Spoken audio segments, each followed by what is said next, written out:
When it comes to strengthening judicial independence in South Carolina, this morning's guest is working hard to set the bar real high. Who is she? You'll meet her coming up next on Carolina People.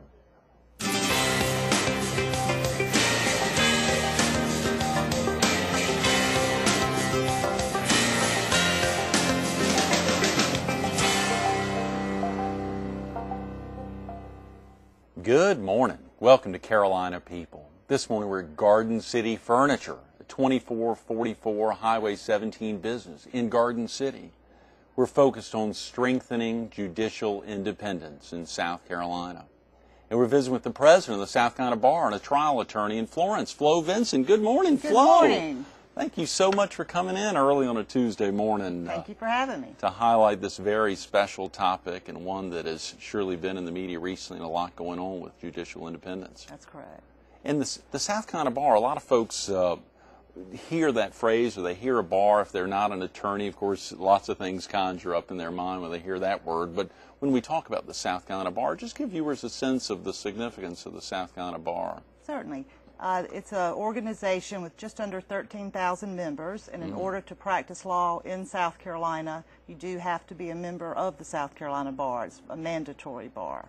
Okay. And we're regulated by the South Carolina Supreme Court, and the bar is actually a creation of the Supreme Court and sort of served as their arm of overseeing and regulating the practice of law. Great, good. And you've been a member, I guess, coming right out of law school? Does everyone join right out of law school? Right. You sit for the bar examination, right, and then you nervously wait till the results come out, and then you're sworn in about 1 month later. Speaking of that, how long does it normally take for the results to come in? Well, I've gotten so old now, I don't know if computers have sped up the process at all, but we took the bar exam in August, and the results came out right near Halloween. We always said it was the ultimate trick or treat. I bet it was. Yeah, I wonder if things that have moved forward at all. Computers, I'm sure, have sped things up a little bit. Not that you have been out that long, but 22 years, so that's exciting. Yeah. Absolutely. And real quick about yourself, Flo. Are you originally from the area? I was born in Florence, South Carolina. Good. And I am the baby of my family and the only girl after 4 boys, which my husband tells me is about 90% of all of his problems. And that we have sort of a legal tradition in the family. Of my 4 brothers, 3 of them are also lawyers, and one of them had a great deal of sense and judgment and went into the banking field. Oh, wow. Yeah. And the other 3 that are attorneys, are they also in the PD? My oldest brother, Ken Lester, practices in the domestic area up in Columbia, South Carolina. And then Dickie Lester and John Lester practice real estate here in Myrtle Beach. Right. Wow. And your brother, the banker, is? He is in Bennettsville, South Carolina, Okay. which was his wife's hometown, and Right. he is the head of the First Citizens Bank there. So everyone stayed in the Palmetto State? We all came back to the Palmetto State. Right. At one time, I had a brother who was in the Air Force and a brother who was in the FBI, and my youngest brother traveled abroad a good bit. So we were spread out, but now we've all come home. That is exciting. Now, had either of your parents been in the law or prompted open that door? I mean, with 80% of their children, actually 4 of the 5 getting into the law, was there something that spurned that interest? I think my mother was a homemaker. My father was actually manager of Siltest Dairies, so I can tell people I really was the milkman's child. I think my father, both parents, but graduated from high school when the Depression hit. Right. And so my father was not able to continue his education. He had to go to work to support the family. But he always put such a strong emphasis on education and following through. So I think just that desire to learn and continue learning, he sort of instilled it in each of us. That is fascinating. Yeah. How about that idea of your 3 of your 4 older brothers getting into the law? Did that open the door for you? Did that make you think about it? Or maybe you even got them interested, talking about it at an early age? Well, Greg, their story was that they grew up arguing with one another, and they finally figured out a way to make a living doing that. My story was that the Lester family was going to keep trying until we got a good lawyer in our family. Oh, good answer. Yeah. Good answer. Yes, and that shows, I think I saw coming right out of law school, you joined on as a law clerk with then Justice Harwell, later Chief Justice Harwell, and now man about town, former Chief Justice Harwell. What was that experience like back in '85? That was a great experience. Justice Harwell grew up in the Mars Bluff community on the outskirts of Florence. Right. So it gave me an opportunity to divide my time between the South Carolina Supreme Court in Columbia and then also back in my hometown of Florence. Right. And certainly got to see a wide variety of lawyers from all across the state or other lawyers that had been associated from out of state come before the highest court and argue cases, and it was a fabulous experience. Oh, yeah, I bet that was. And in South Carolina, the Supreme Court is made up of how many justices? There are 5 justices on the Supreme Court. So 4 associate and 1 chief? That's correct. And then we also have the Court of Appeals that was formed in the early 80s that has 9 judges, a chief judge who is Kay Hearn from Conway, yes. and then 8 associate judges on that court. So those are our 2 appellate panels. We think about the strength of that. It's a great example. You mentioned Kay Hearn. Of course, you talked about the Supreme Court, and we think at the time, I believe, is it Jean Toll? Is right. She is our Chief Justice. You've got 2 female, the top-ranking members of the judiciary in the state of South Carolina. Is that? Are there many other states that would have their top judicial officers as women? Clearly, yourself as the president of the South Carolina Bar. Yeah, I'm only the 3rd female to serve as the president for the South Carolina Bar. There are other states with female chief justices or chief judges, but it is very unusual to have both of those positions and the bar president all filled with females at the same time. Very exciting time here in the Palmetto State. That's wonderful. Of course, real focus here on strengthening judicial independence. Is this an issue that viewers should be interested in, Flo? Absolutely is, Greg. It is of vital importance to the very structure, the very basic rights that we have under our laws in this country.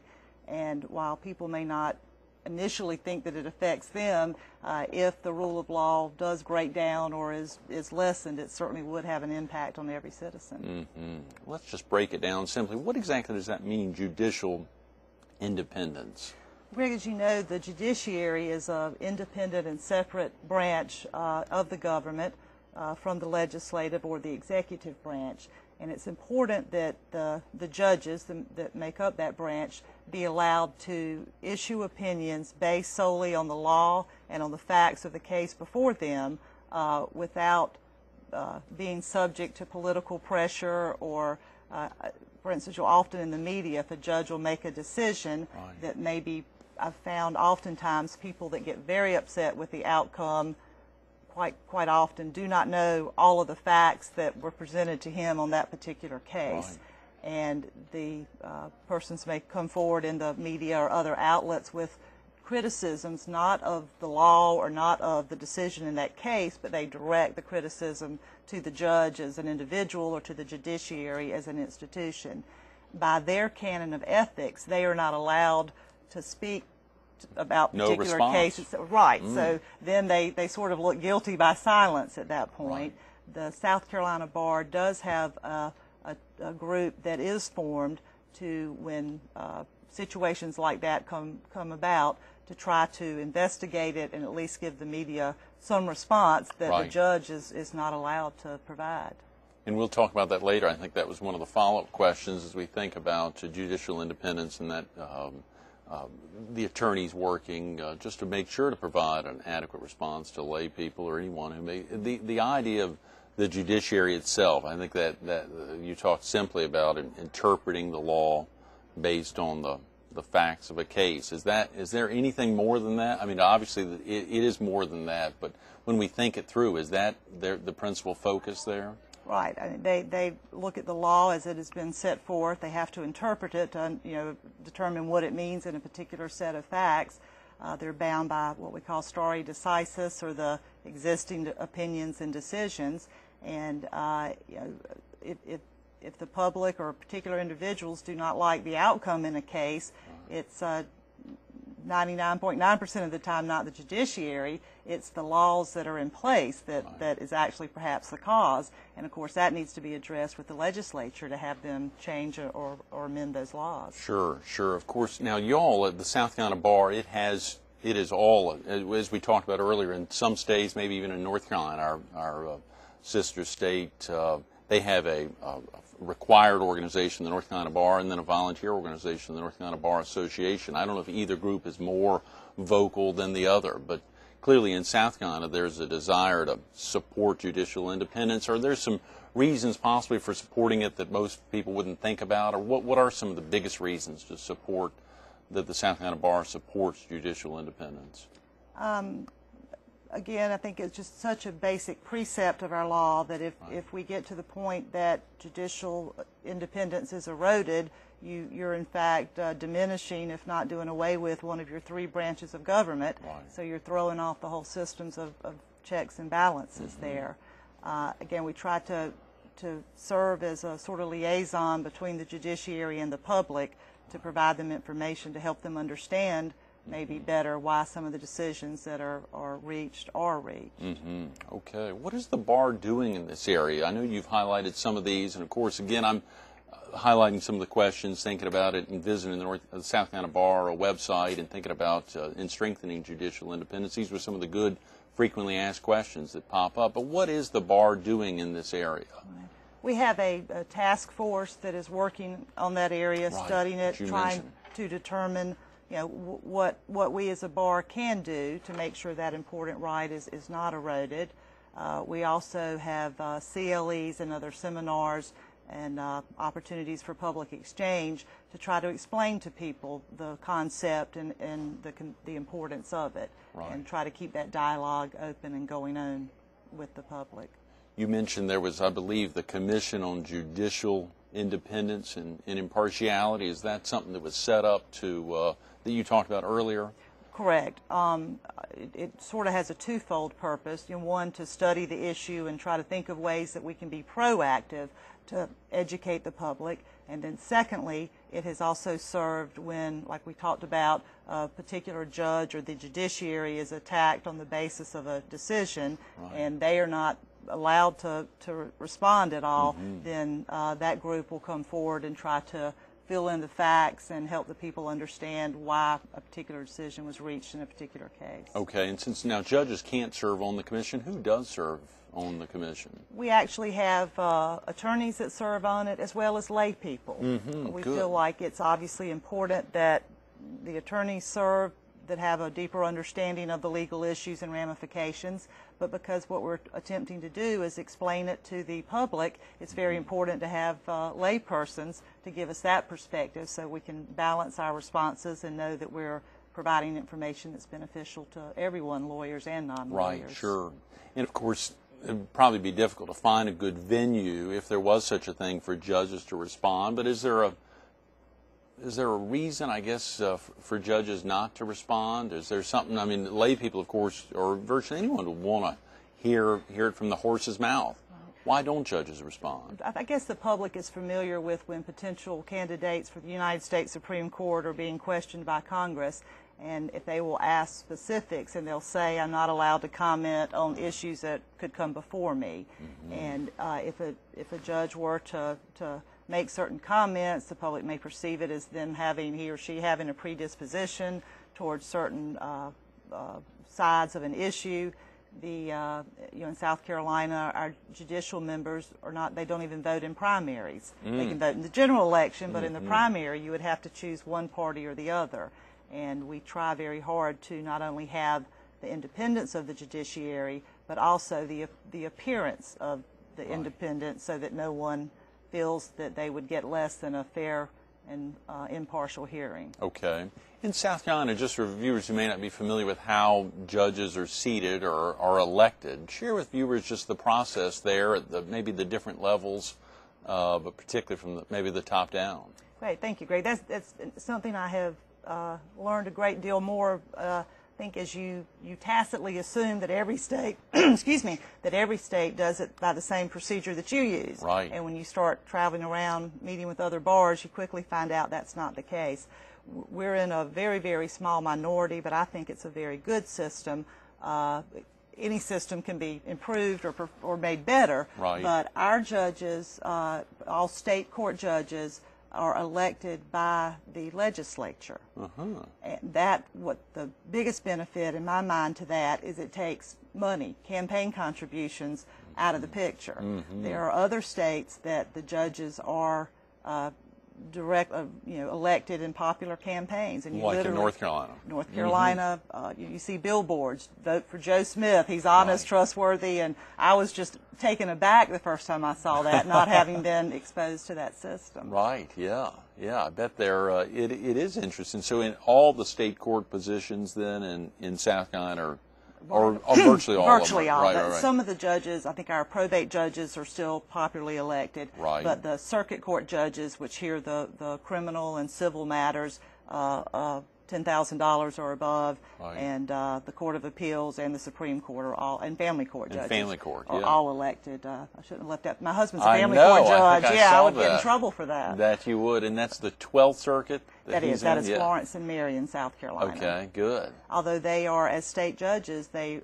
travel all over the state. In fact, he's in Rock Hill this week holding Is that court. right? Yes, yes. And I think later on this week you're heading up to New York. Am I correct? That is right. The American Bar Association is having their semi-annual meeting up there. Right. And we are excited. Heading up tomorrow. That's exciting. Yeah, and we were talking about that a little earlier this morning before we started filming, the idea, particularly in the media there, even in Pakistan, that you've got some folks that will be in New York with you this week, some of the judges from Pakistan. Share with viewers a little bit about what you're expected to pick up while you're there. Great, thank you. Yeah, I think it's actually the Rule of Law Committee of the ABA is having at one of their luncheon, their guest speakers will be Supreme Court judges from Pakistan, which, of course, in the past months, the country's ruler just single-handedly disbanded the Supreme Court, and those judges and the bar in general actually went out and demonstrated against that,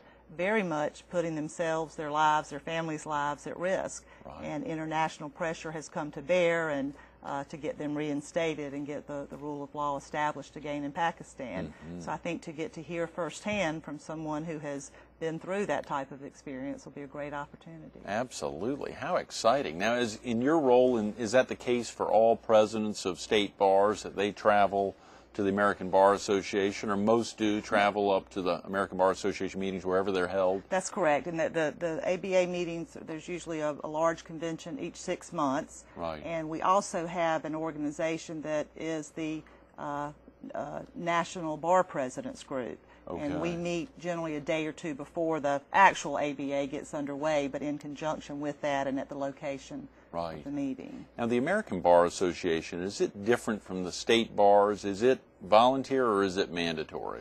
It is a voluntary organization. Okay. It is, I guess the difference mainly is just the fact that it is national in scope. Right, And right. it tries to sort of be the mouthpiece for the attorneys as a group. nationwide. Yes, yes. I think I saw also that you've had an active role with the Trial Attorneys Association, or is there a group here in South Carolina? A little different, and I know our focus here is strengthening judicial independence in South Carolina and your role as president of the South Carolina Bar, but surely as a private practitioner and a trial attorney yourself, there's probably a good bit going on even in helping to strengthen judicial independence from the trial attorney's perspective. There are. The two main groups sort of on the two sides of a case, either the South Carolina Trial Lawyers or the South Carolina Defense Attorneys Association. And being a plaintiff's lawyer, a trial lawyer in practice, I am a longtime member of the South Carolina Trial Lawyers Association. And both associations, though, the Right. trial lawyers as well as the defense lawyers, are working with us on the initiative of the judicial independence. Good point. Yes, both sides obviously working with the South Carolina Bar on that. That's One of those few issues that all attorneys can agree on. Very definitely. And of course, when we think about, I know even former Chief Justice Harwell, who's been on Carolina People, even just last year, talking about this as a very important issue for him, not as a practicing member of the judiciary, but as a retired member, being able to talk a little more about it. The importance of judicial independence in South Carolina. It really is a big issue that a lot of folks need to be thinking about, but also, of course, he talks about the overbearing cost. I mean, a separate issue, just thinking about, there are a lot of issues day to day that people are thinking about in the legal profession. What are some other hot topics that viewers or that the South Carolina Bar is faced with right now that you're trying to get the word out? And we'll get back to some of the other ways that judicial independence has been threatened in South Carolina. The bar, one of the things we're trying to do is encourage more attorneys to serve in our legislature. Good. Historically, it was, I guess, predominantly attorneys, and just as I think the demands of practice and the pace of life and everything has progressed, we probably are at an all-time low with, I think, maybe 20% of the members of the legislature are lawyers. And just as I would like a doctor if I were having an operation, or an architect if I were building a house, I think it's important to have lawyers involved in the making of laws. We are trained to be very precise with the wording, right, and to think not only about the law that's in front of you, but how that's going to be applied and the ramifications that it might have in the field for which it's intended, or other ramifications in other fields. Right. So I think it's important to keep a substantial group. You certainly want lay people involved in that process as well, but I think we would be better served to have more lawyers in the legislature at this time. For the non-lawyer legislators, there are a lot of attorneys around them who may not be legislators, but who help craft the laws to make sure that they can be evenly applied. Are there not? I mean, there are a lot of folks. If 80% of the legislature are non-attorneys, then surely there must be some attorneys around that help them. There are staff attorneys, but of course the legislators have the prerogative of using that resource as much or as little as they deem appropriate.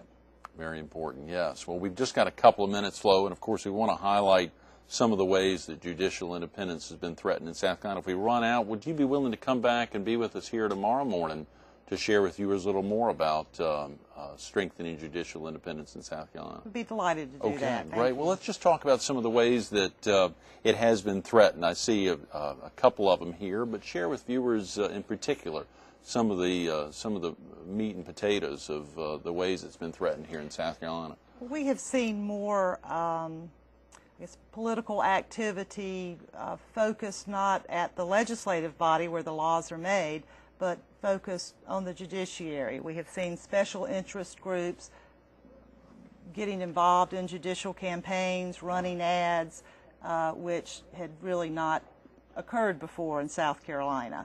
The bar had a pretty strong reaction against that, thinking that we all try as hard as we can to the degree possible to keep politics and biases totally out of the judicial system.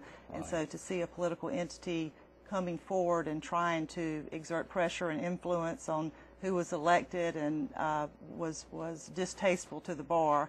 And this past election cycle, that did not occur. So we're hoping maybe that at least is one thing that has been nipped in the bud. How about attacks on rulings? Are there ever attacks directly on rulings? I think you shared a little earlier about some examples of that. But. Right. There are different communities. The judges will issue a ruling, and what concerns us is that the attack is, ends up being based more either personally to one particular judge or to the judiciary, when all that judge is doing and can do is applying the laws that exist. Very important, yeah. That sure is a very difficult position to be in oftentimes for members of the judiciary. Absolutely. Clearly being attacked and not being able to respond, as we talked about, and hoping that the commission or otherwise is doing a good job responding. I'm sure y'all are. And especially in this day where not only do you want to respond, but it needs to be in that same media cycle probably to be effective. Yeah. One of the other points there that I saw on the website, judicial accountability in ways that the South Carolina Bar is examples that it's been threatened, the judicial independence has been threatened. But we want to get into that a little bit tomorrow and look forward to having you back. Right. Thank you very much. Absolutely. Stay tuned to a little more Carolina People with the president of the South Carolina Bar, Flo Vinson, coming up next. It sounds simple, doesn't it? Just break it down, interpreting the law based on the facts of a case. Flo talked about it, the basis of what a judge does every day, interpreting the law based on the facts of a case. It's obviously a lot more difficult than that. There's a lot more that goes into it. That's part of the reason the South Carolina Bar is out talking about strengthening judicial independence. Judges have to be able to maintain that, to do what they do, but at the same time have someone to help protect them when they're being attacked, and they're being attacked every day. Judges are working hard, but they're making a difference, and clearly the South Carolina Bar recognizes there's still a lot more to talk about and strengthening judicial independence. We clearly ran out of time. We'll get Flo back tomorrow, but we still have, we can talk about law school for non-lawyers, a referral service that the South Carolina Bar does, a tremendous Ask a Lawyer program, one coming up on September 17th statewide, and some other great topics. Come back tomorrow for part 2 of Flo Vinson. Flo, thanks so much for being with us this morning. Thank Absolutely. You, Greg. Yeah.